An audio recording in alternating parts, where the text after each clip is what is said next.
আসসালামু আলাইকুম।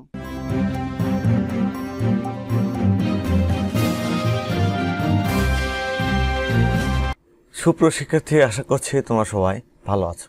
আজ আমি সপ্তম শ্রেণীর জীবন ও জীবিকা শিখন অভিজ্ঞতা 5 আমার জীবন আমার লক্ষ্য এই শিখন অভিজ্ঞতার 2 নম্বর পর্ব নিয়ে আলোচনা করব।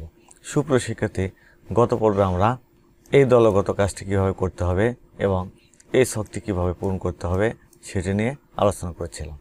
এই জোড়ায় কাজটি কীভাবে করতে হবে সেটিও দেখিয়েছিলাম। আজ আমরা ছক 5.2 অতীত ও বর্তমানের পছন্দ এটি নিয়ে আলোচনা করব। দেখো, আমাদের আগ্রহ, পছন্দ, ইচ্ছা ইত্যাদি সময়ের সঙ্গে বদলে যেতে পারে। এমন হতে পারে ষষ্ঠ শ্রেণীতে আমরা যা পছন্দ করতাম কিংবা যে কাজটি আগ্রহ নিয়ে করতাম এখন সেটাতে তেমন উৎসাহ অনুভব করি না। পছন্দ বা আগ্রহের ক্ষেত্র বদলাতেই পারে। নিজের বয়স, পরিবেশ ও সময়ের সঙ্গে এগুলো বদলে গেলে আমাদের লক্ষ্য বদলে যেতে পারে। একই সঙ্গে বদলে যেতে পারে আমাদের ক্যারিয়ার পরিকল্পনাও। এই পরিবর্তনকে স্বাভাবিক হিসেবে আমাদের ধরে নিতে হবে। আমাদের আগ্রহের ক্ষেত্র বদলেছে কিনা তা এবার অতীত বর্তমান পছন্দের সঙ্গে তুলনা করে দেখি। অতীত বর্তমানের পছন্দ। তোমরা এখনও যারা সোহান অনলাইন স্কুল চ্যানেলটি সাবস্ক্রাইব করোনি তারা প্লিজ সাবস্ক্রাইব করবে এবং যারা ফেসবুক পেজ থেকে ভিডিওটি দেখছো তারা ফেসবুক পেজটি ফলো করে দেবে এবং লাইক দিয়ে দিবে।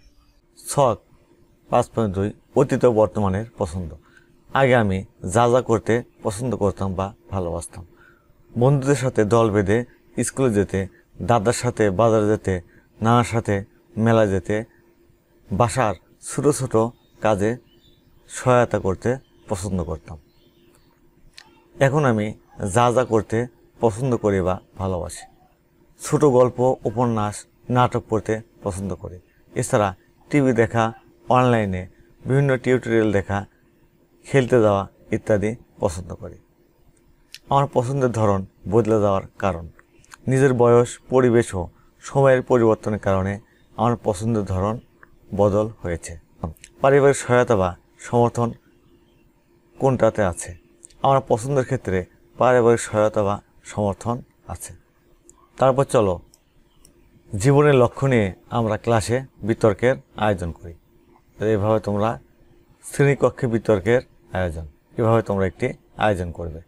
বিতর্কের বিষয়। জীবনের লক্ষ্য নির্ধারণে আগ্রহী হলো একমাত্র বিবেচ্য বিষয়। বিতর্কের নিয়ম।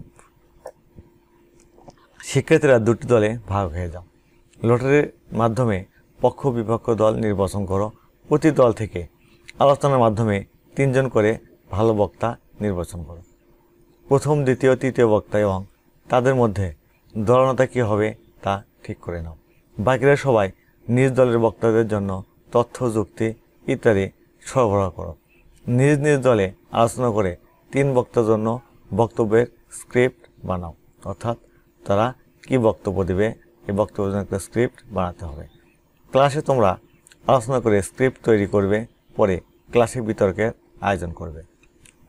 সময় বন্টন। পক্ষ ও বিপক্ষ উভয় দল থেকে 3 জন বক্তার প্রত্যেকেই 4 মিনিট করে সর্বমোট 12 মিনিট সময় পাবে। মোট সময় 2 দলের জন্য 12 × 2 = 24 মিনিট। উভয় দলের 6 জনের বক্তব্য শেষ হলে 2 দল থেকে দলনেতা যুক্তি খণ্ডনের জন্য 2 মিনিট করে অতিরিক্ত সময় পাবে। বক্তব্য শেষ হলে 2 দলের যে 2টি দলনেতা থাকবে তারা যুক্তি খণ্ডনের জন্য 2 মিনিট করে সময় পাবে। তারপর সময় সতর্ককারী। তারপর একজন সময় সতর্ককারীর দায়িত্ব নাও। প্রত্যেক বিতর্কিকের সময় শেষ হওয়ার 1 মিনিট আগে সতর্ক সংকেত এবং সময় সম্পূর্ণ শেষ হওয়ার সঙ্গে সঙ্গে পূর্ণ সংকেত দেবে। অর্থাৎ একজন সতর্ককারী বা টাইম কিপার এই দায়িত্ব পালন করবে। তারপর বিচারক। 2 জন শিক্ষক ও 3 জন শিক্ষার্থী নিয়ে বিচারক প্যানেল তৈরি করো। শিক্ষার্থীরা অন্য ক্লাসেরও হতে পারে, তবে নিজেদের ক্লাসের শিক্ষার্থী হলে নিরপেক্ষতা বজায় রাখে এমন হতে হবে। নম্বর প্রদানের জন্য প্রত্যেক বিচারকের হাতে একটি ছক সরবরাহ করো। অপর পৃষ্ঠায় নমুনা ছক রয়েছে। এ ধরনের একটি ছক সরবরাহ করতে হবে। দেখো এখানে কিন্তু দল, পক্ষ দল না বিপক্ষ দল সেটি, তারপর বক্তা, প্রথম দ্বিতীয় তৃতীয় বক্তা, বিপক্ষ দলের এরকম প্রথম দ্বিতীয় এবং তৃতীয় বক্তা।